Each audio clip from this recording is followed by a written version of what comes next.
All right, three, two, one. Welcome, welcome, welcome. This is the Public Works Podcast. My name is Joseph Blackman. Today, I got a real treat for you. Her name is Heather Stevenson, and she is the Workforce Development Coordinator at Kentucky Rural Water Association. Heather, say what's up to everybody. Hey, everybody. Joseph, thank you for having me. I'm humbled and honored to be here. Sure thing, sure thing. It's the Rural Water Associations always have a special place in my heart, and also workforce development. That's something that I focus real heavy on. So you just kind of hit that intersection of just a special person in my heart. So thank you for hopping on the show. I appreciate that. So let's kind of dig into a little bit. Let's first talk about the Heather story. What got you into public works? What got you into rural water, into the space? Give us your career trajectory from when you're high Yeah. school to where you're at today. Oh man, it's been quite a journey. I'll have to tell you that. Like most people that I come in contact with in this industry, I kind of found it by accident. Um, and others might say water found me, right? So actually, it's a funny story. Whenever I went to college, all throughout high school, um, I wanted to be a meteorologist. I wanted to be a storm chaser. My eighth grade science teacher took me to see Twister, and then it was over from there. So that was the plan. And I went to school, went to Western Kentucky University, has an awesome meteorology program. I mean, it's continuously evolving, but I went there, really enjoyed the meteorology classes, the geography classes. Um, but I had to take a hard look at where my career was going, and also finally come to terms with the fact that I'm terrified of storms. So life as a storm chaser might not have really been in the cards because I'm usually looking for the nearest basement. Um, but I'm in awe, and it's just in awe and wonder of storms. And one of these days I vow to do like one of the professional storm chases. Okay. I want to do that one of these days, but so I took a real left turn there, right? So um,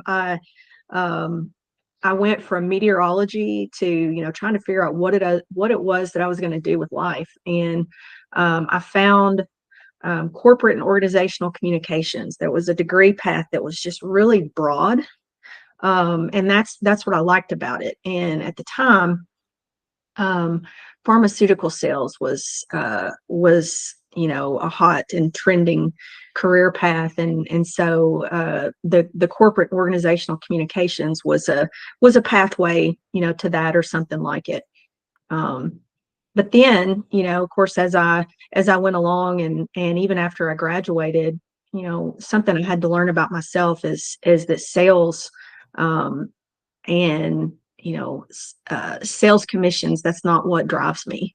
um, that's that's something that I had to, again, that I had to learn about myself, and um, hey, this is working as a sales representative for whether it's pharmaceuticals or actually, where I found myself was real estate development.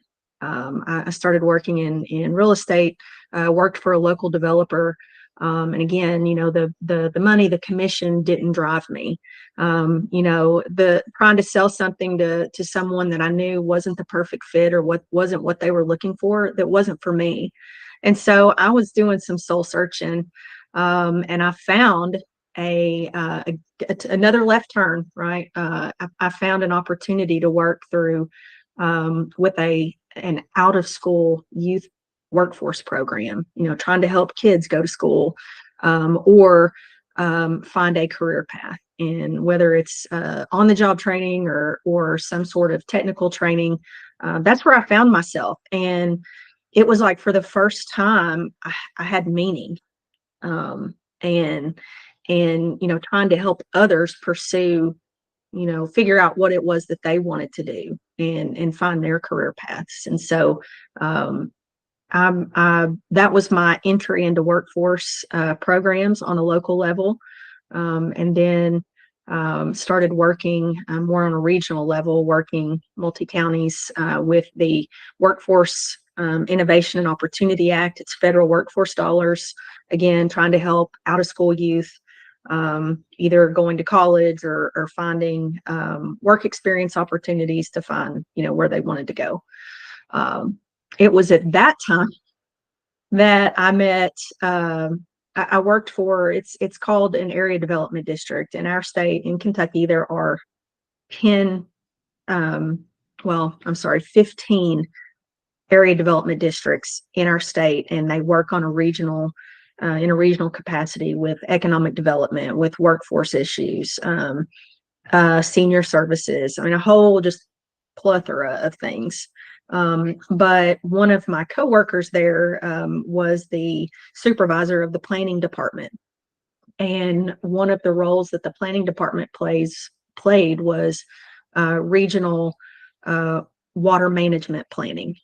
So working with utilities in our 10-county region, what projects were on the horizon, what were the infrastructure needs, what were those types of things, what were consolidation needs looking, those types of things, and regionalization. So my coworker there had encouraged me to apply for the water management planning coordinator position. I'm like, that is so out of my wheelhouse. That is I'm not qualified for that.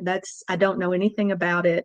And he really encouraged me, to consider it.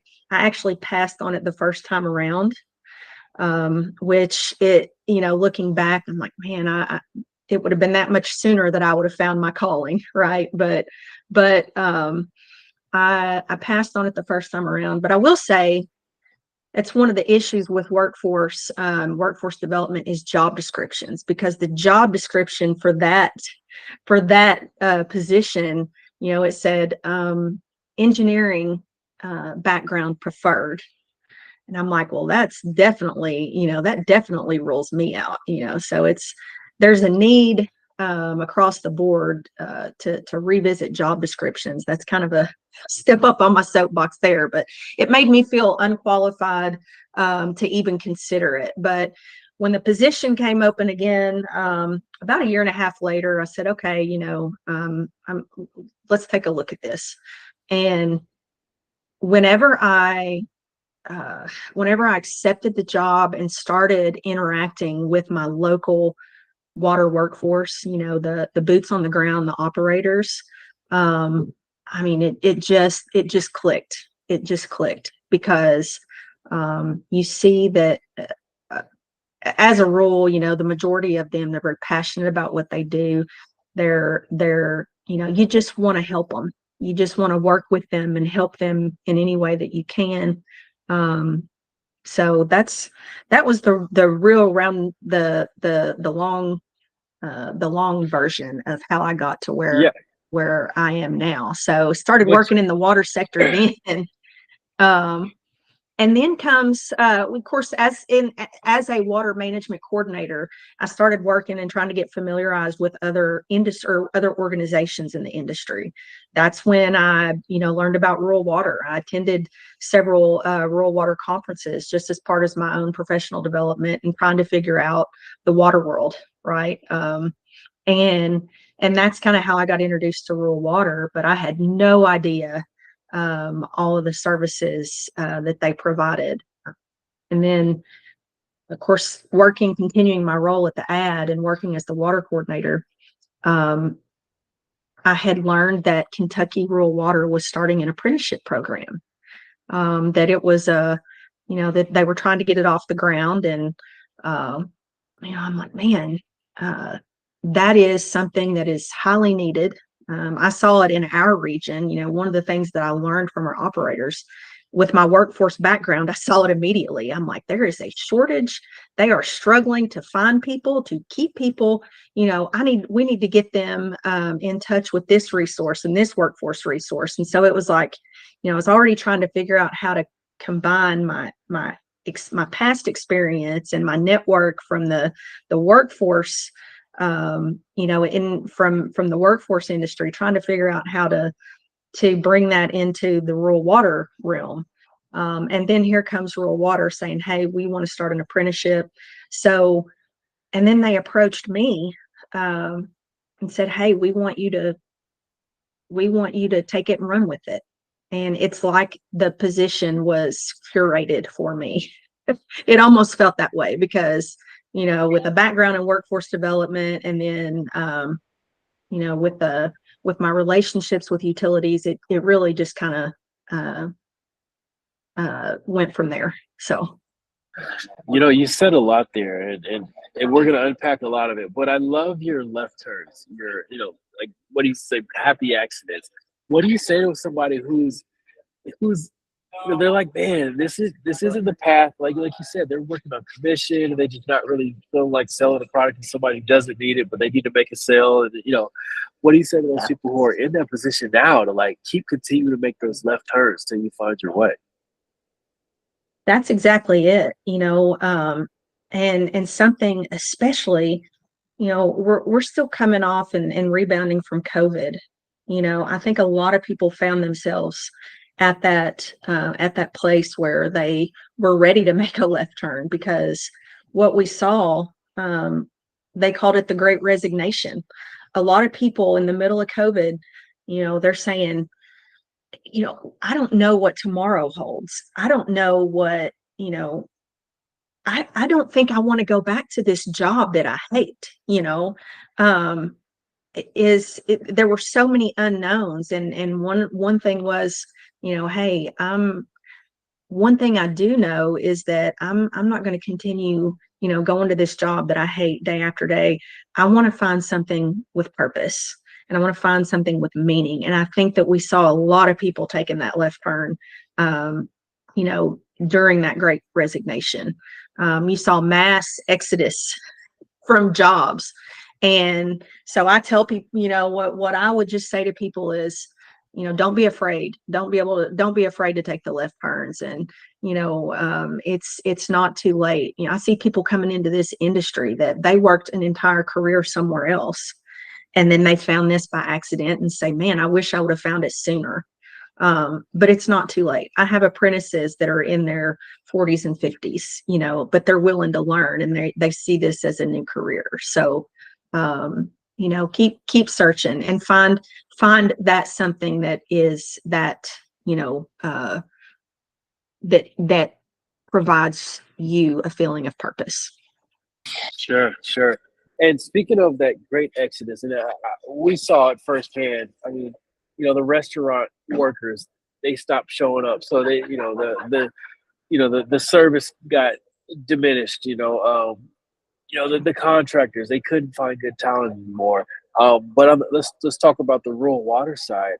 What have you seen out there that's working to attract that young new talent, get them trained, and then retain them instead of training them up and then they go get a job down the road for $2 more or something like that?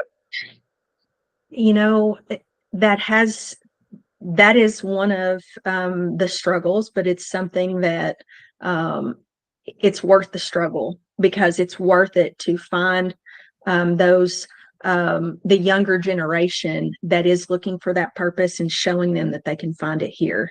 Because this is, for people with a service driven mentality, whenever you show them and educate them on the value of water in itself, and get them to, to really grasp onto that concept. And, that is, without water, there's nothing. Water is life. We don't have economic development. We don't have restaurants. We don't have manufacturers. We are, pivotal in those things. And so, for someone that's looking for job security, for one, that I tell people there aren't layoffs in this job. We don't see it. So if someone that's looking for job security, they're not going to have to worry about whether their job is going to be here in a year or 2 years, because as long as there is, a public water being provided, there have to be responsible operators in charge. It's not something you can outsource to China. It's not something, it's we have to have operators. We have to have people with the technical skill set and the know-how to be able to protect and provide it. And so it's job security. Whenever you're talking about and facing, okay, well, what if I can go over here and I can make $2 or $3 more an hour? Okay, well, so you're making $2 or $3 more an hour, but what is one, what's the work environment? Are you going to have that sense of purpose that you can find here? The dollar more on the hour isn't the end all be all for someone that's looking for that fulfillment, but it's also being able, and that's what's great about apprenticeship and having, you know, a new employee paired with a mentor, with someone that can have the conversations of, oh, hey, they're trying to recruit you over at so and so. Okay, well, what are you going to have to pay for health insurance? How much of that's going to, you're going to make more on the hour, but is it going to be offset by the fact that you're going to have to spend a lot more in health insurance? Oftentimes public utilities, you see 100% health insurance coverage, and even for families. We don't see the retirement benefits that we used to see. That was another thing that really attracted people to these jobs. It's still there's still good retirement here, but there's also the other the work environment and the work culture, and I think that it's just unmatched when you find a group of people to work with that share your passion and understanding of what you're doing and the role that it plays in your community. So Sure, sure. You talked about job descriptions earlier. I learned this coming out of college is that, oh, you need 5 years of experience for an entry level job. It's like, wait, what? So yeah, talk about, and then give an anecdote to those. I talked to another buddy of mine in public works, and he talked about lowering the barrier to entry just to get more people in, instead of like you got to have a class one or A1 or whatever. You can just come in, and then we'll help you get that, or we can train you on the side for certain things. So how can we be better about putting out our job descriptions to where somebody can read it and not be intimidated by it and say, you know what, I want to give that a go. sure. Well, I think that first off, it's people in the industry, our job providers, first off saying, okay, we need to make a change here. We need to think, um, we can't go with the same old in terms of what we've done before in hiring. We need to take a look at our job descriptions. Their hands are forced because, it used to be, well, we're going to put a job description out for a certified operator in our state, the highest level of certification is class 4. Well, it's not that easy to just put out a job description. Hey, you must already be certified, because they're fewer and farther between. There are people that are less certified, so their hands are kind of being forced in that they have to grow their own. They're going to have to consider bringing someone in entry level. And from the job seeker perspective, if they see a job description when it's talking about, hey, experience is not required. We're willing to train you, and you're gonna earn a paycheck from day one. And we're gonna teach you, as long as you've got the want to and you've got the work ethic, we can train you on the industry. We can train you what you need to know to effectively operate your system. That's what this industry is great at, because most people didn't grow up saying, hey, I'm going to be a water treatment plant operator, or I'm going to work at a wastewater plant. They didn't do that. So what we've had to do historically is find people, that have certain skill sets and show them how they can use it in the water industry. So we can certainly do that, with the younger generation that is coming in, and they're more technologically advanced. Let's show them how they can embrace that and use that in the water sector and the need for that. But letting them know, hey, there is an opportunity for you to learn to grow, and that there is it's not just a job. This is a career opportunity for you, because it's not just operators that we need. There are managers, there are supervisors, there are superintendents that are retiring. So if you want to grow in this career, you've got the opportunity to do so. Sure. And what would you say is the best practice you've seen to be able to backfill that silver tsunami of those who are retiring? That institutionalized knowledge, getting it out of their brain into a youngster's, into a new person's brain, to say, hey, here's how you can operate efficiently, because I've done it for 30 years, but I'm leaving, so I want to give it to you. How have you seen that work in an efficient way? You know, there's so much value in being able to take that institutional knowledge and transfer it. But, if you don't have the buy-in from that mentor, then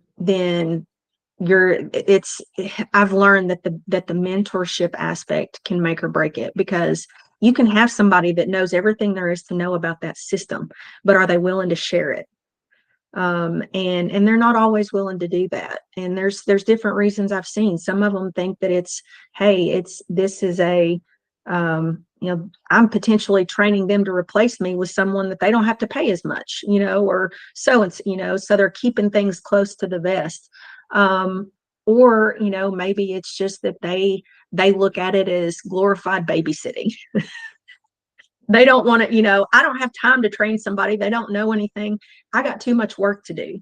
So it's getting them in that buy-in. And a lot of times, all that could be is taking the time for the leadership and the management to have a conversation with that person, the potential mentor, to say, we want you, and we have chosen you to provide this mentorship because we value what you know and your institutional knowledge. And we want you to, in one way, you are potentially training your replacement, but on your terms. We want you to be able to retire when you want to retire. We don't want to have to beg you to stay because we haven't done any succession plannings and don't have any options coming up behind you. I've seen it. We see it a lot.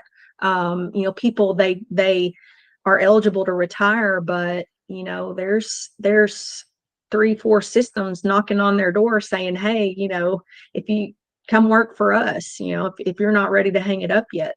So it's that.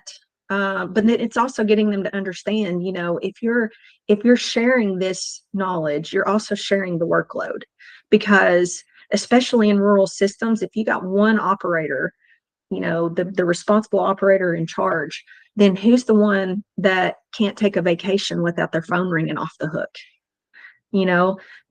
They're always getting the calls. They don't get any moment of peace, so also, trying to get them to understand, hey, this is for your benefit as well. We're trying to help share the workload, because we know and we see how much it is that you do on your own, and we're trying to get you to do that. But then the other aspect of it is, it's mentors don't have to be someone that's getting ready to retire.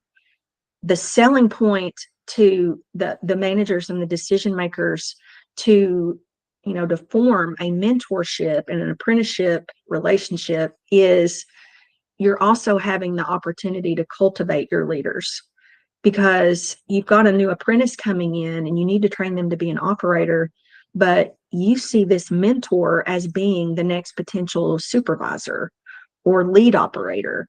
And so you tell them, hey, I'm easing you into a leadership role by helping, I want you to train this apprentice because I see you taking on more leadership responsibilities.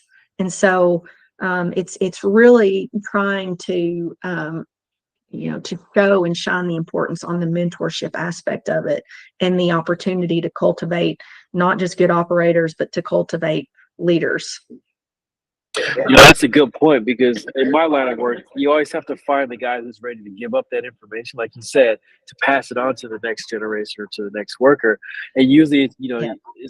you try to not to use a stick or a carrot, but you try to find a way that he's or they're excited to give that information up. And that's a pretty cool tactic, is to say, hey, I'm preparing you for management.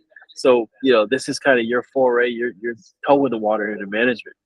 But one thing I wanted to bring up was, of the listeners, if you're not watching it, Heather has this T-shirt on, and it says "Water Woman" on it.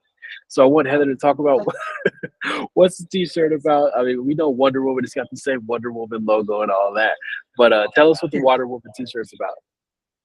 Sure. So, I think that you and I share the sentiment that, public works professionals are superheroes. They just are. They're public health professionals, especially, and that's something that, going back to the mentorship conversation, sometimes they forget their worth. And so whenever you're asking them to provide mentorship and provide training, it's helping them to reinvigorate and remind them of what all it is that they do know. And that, hey, I am important here. I am important in the grand scheme of things. But the water women concept is, okay, all water workers are superheroes in my book. They're essential workers. But we're really trying, we're doing it in an apprenticeship, and we're doing it just industry wide, just trying to raise awareness that in a very male dominant profession, that that there is a place for women in the industry.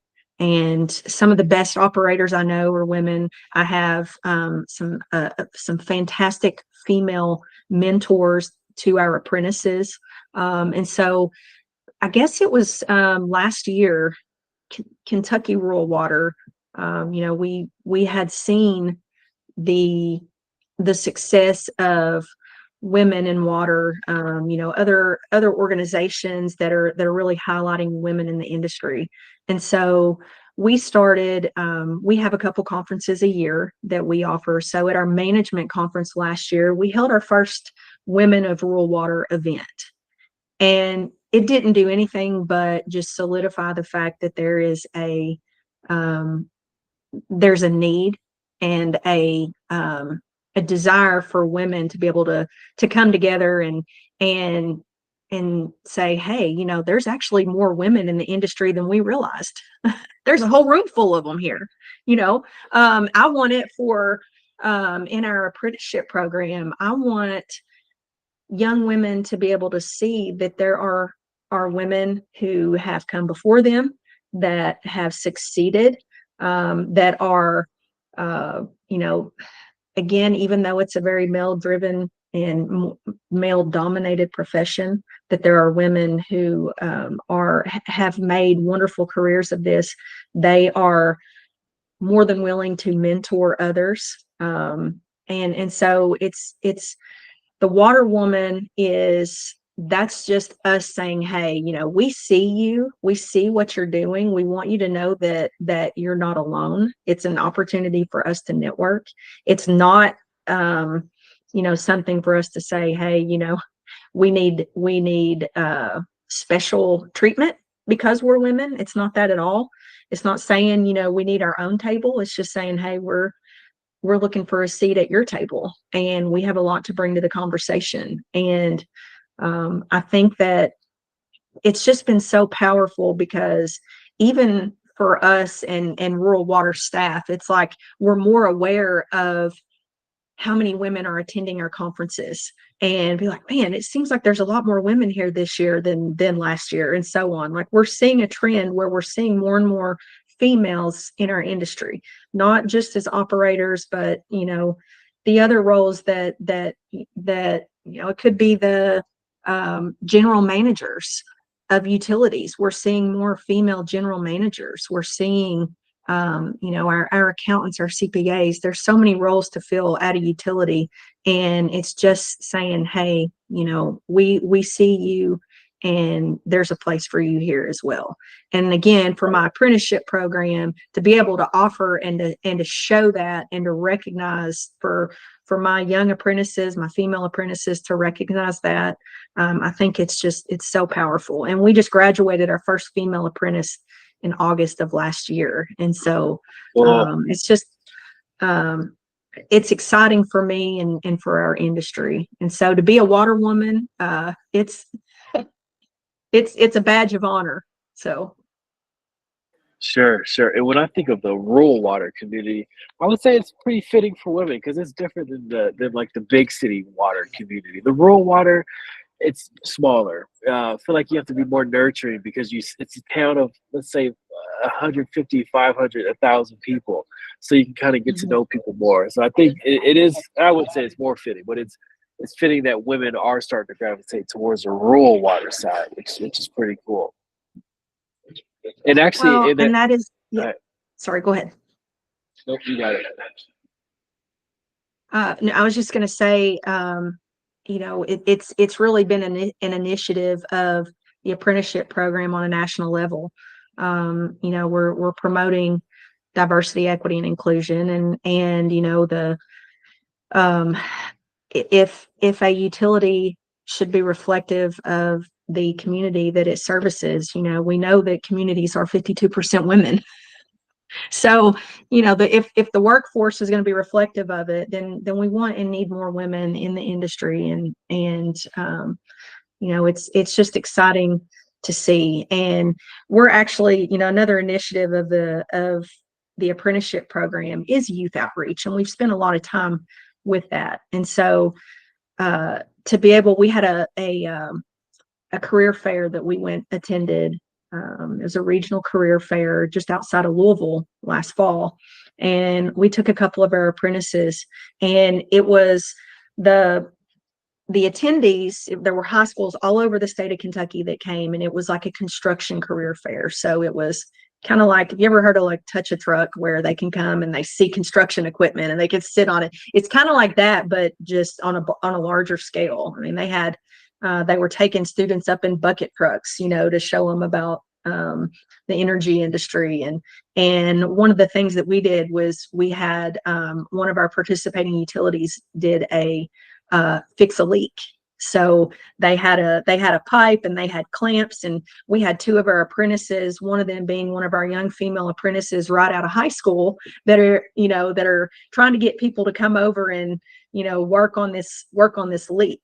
And we would have them do races, and just to have the fact that we had a young woman there, and just trying to get others, and to see other young ladies come and participate in that. And it's just, it's so powerful to be able to see the effect of having apprentices and using that as a tool for recruitment for other young ladies to see. And it also, it just warmed my little Kentucky heart to her, to hear this girl. She's talking to guys that are passing by, and she's saying, "Don't be scared. Come over here, try it." And getting them to come over, and she's like showing them up. It's really fun to see. But it's been a really important part of our youth outreach and recruitment too. And so That's cool. That's cool. Where the future of rural water, anything that's coming down the pipeline, no pun intended, that Kentucky rural water is going to be, I guess, up against or solving for, the next couple months, years. And then also, I want you to talk to those who are on the fence. Like, there's so many communities out there that don't really tap into what rural water can do to help them out. And what do you say to those who are like, oh, well, I can figure it out on my own, versus using a beautiful resource like a rural water association? yeah. So gosh, I'll say that there's a lot of issues, that utilities in general are facing, right? And rural water is working and advocating on behalf of utilities, and will continue to do that. We're in the middle right now of the service line inventories, and trying to get utilities to get their inventories completed by the October deadline. And so that's something that we've really been working with utilities for. And we've also incorporated that into our apprenticeship program. Hey, we we can train our apprentices on how to use the GIS technology, and they're helping to build your survey. So, it's technical assistance and training is only going to that of course is going to continue, and it's just going to be what's coming down the pike from the federal level at any given time. So we just heard about the PFAS, the final rules on that, and we'll be working on that as well, and educating utilities on what that is. But the training aspect is, that's the wheelhouse of rural water, and we'll continue the technical expertise and training. And the apprenticeship program is only going to grow with that.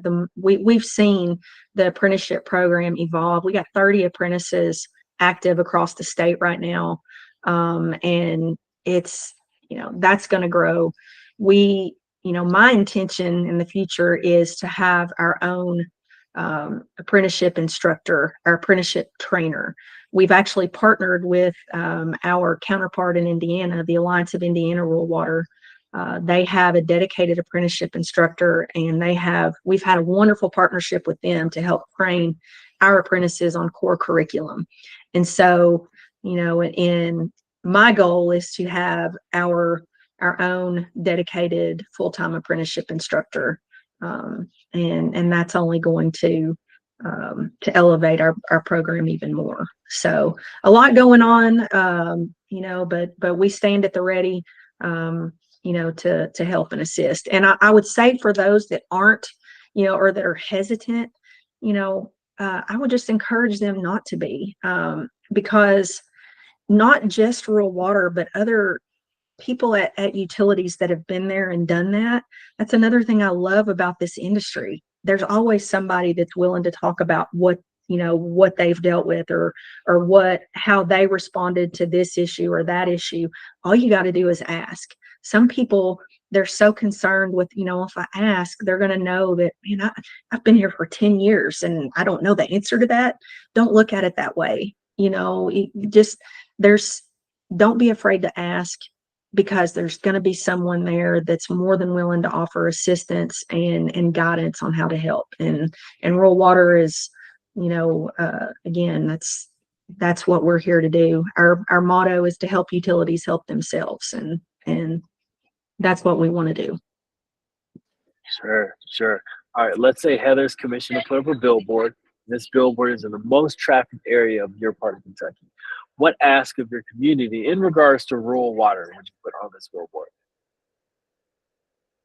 So my billboard would have to say, value your water resources and those that protect and provide them. That's my billboard in a nutshell.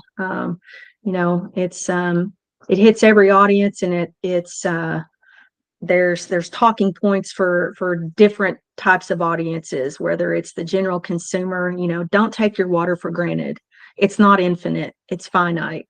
For our utilities and our decision makers, don't take your operators for granted, because they are protecting your community's resources. Don't undervalue them. You need to appreciate them and value them. So value water and those that provide it. And that includes, when I'm talking to decision makers about that, it's so important.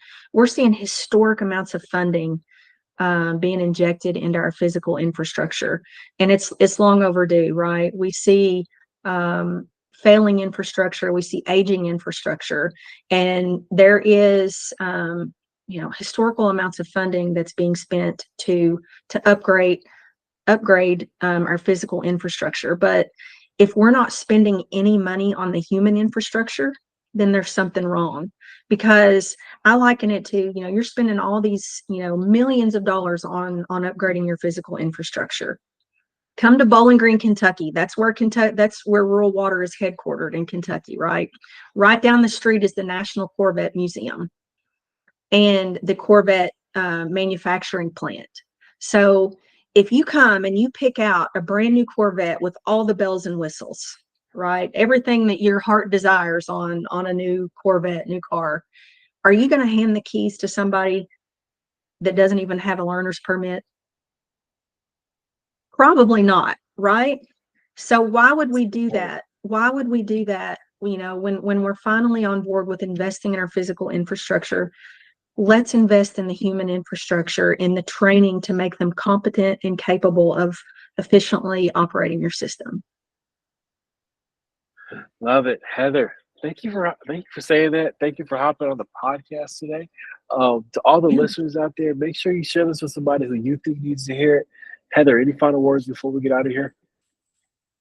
Uh, no, I really appreciate the opportunity. If you want to see things that are going on in Kentucky as far as the rural waterfront, you can find us on our website, krwa.org.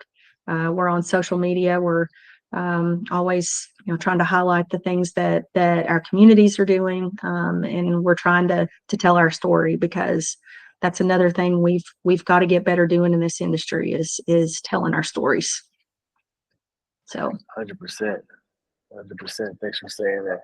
All right. Well, Heather, thank you for hopping on the podcast once again. This has been the Public Works Podcast, and thank you everybody for tuning in.